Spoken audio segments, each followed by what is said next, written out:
কোথায় পাইছিস, কিভাবে পাইছিস এটা? এটা হচ্ছে কলকাতায় গিয়েছিলাম, আবার তো মেধা অন্বেষণে একটা পরীক্ষা হয়েছিল না, ওই জন্য। একটু সাইড করে দাও, তাহলে তোর মুখটা ভালো দেখা যাবে। কি বলছিস কিছুই বোঝা যাচ্ছে না। মেডেলের পিছনে মুখ লুকিয়ে গেছিল। এখন বল।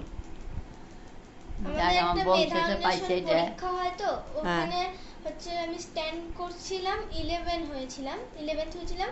ওর জন্য কলকাতা হাওড়ার ওখানে একটা প্রাইজ দেওয়া হয়, এটা ওর জন্য পেয়েছি ওখান থেকে। আচ্ছা, এ তোর মামাকে দেখাবি বললি, দেখা। কাছে গিয়ে দেখা, মামার কাছে যা।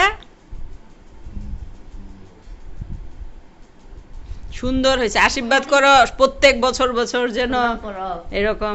না, প্রণাম করতে হবে না, প্রণাম করতে হবে। আবার তো পরীক্ষা দিতে পরীক্ষা দিছি, দেখি এবার আবার পাইনি কি। হ্যাঁ, তাই তো। এই বংশের মতন খুব তৎকাল